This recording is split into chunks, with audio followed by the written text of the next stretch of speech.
Harlequin Intrigue and HarlequinAudio present Bayou Bodyguard by Jana DeLeon.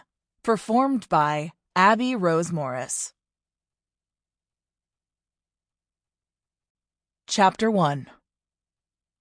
It looked like something out of a Stephen King novel, Justine Chatry thought, as she stared at the house in front of her in the fading dim of daylight.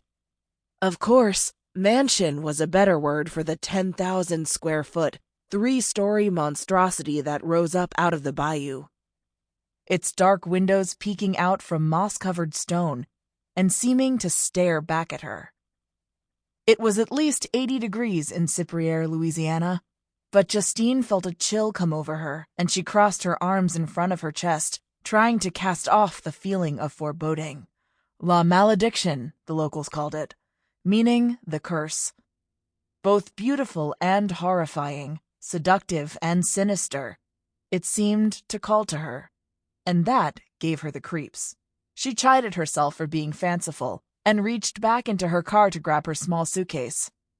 Just because her mother chose to believe in haunts and curses didn't mean Justine followed suit. The house was a house. Granted, this house was an extremely large one with a bloody history, but that didn't change the job she had to do. In fact, it made her job all the more interesting. "You made it," a voice called from the entry to the house, and Justine looked up and waved at Olivia Markham, the woman who'd hired her for the research job at La Malédiction.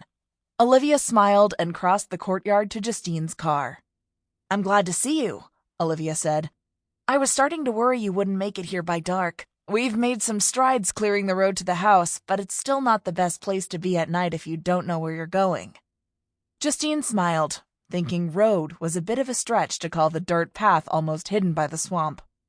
"Sorry I worried you. I got held up by my mother. She's a professional at making me late." Olivia opened the door to the back seat and pulled out one of Justine's boxes of supplies. "I hope she's not worried about you staying here," Olivia said as they walked toward the house.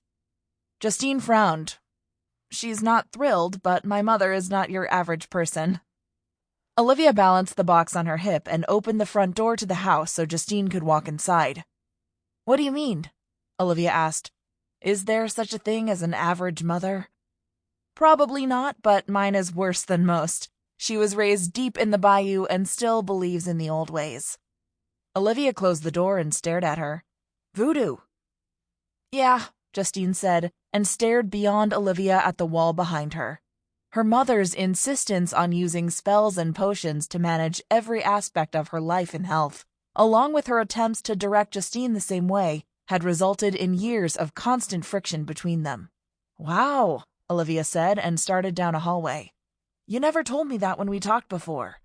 "It's not something I like to tell a lot of people." Olivia gave her a sympathetic look.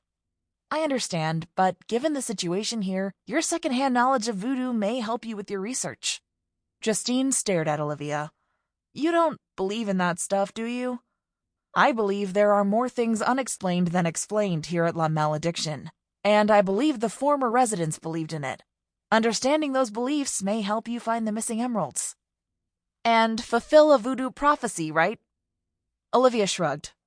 "That's what the journals say. I figured a historian like you would love to solve an old mystery with a treasure at the end."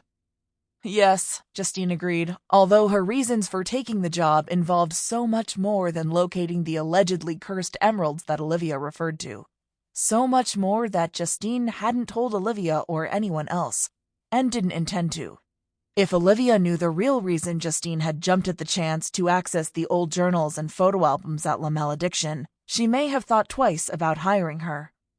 Olivia stepped into a library and set the box she was carrying down on a table in the center of the room. "I figured you'd want to set up shop here in the library. I moved all the books from the underground chamber up here." Justine looked around the library, at the wall-to-wall bookcases teeming with old books, and could hardly contain her desire to get started. "It's perfect." She pulled a book from one of the shelves and opened it, immediately drawn to the beautiful longhand text inside. "You said you brought everything up from the tunnels? Do you think you and John found everything? All the passageways?" Olivia frowned. "We hope so. But I don't want to lie to you. We really don't know. Damn, there's something I need to tell you, and Sample complete. Ready to continue?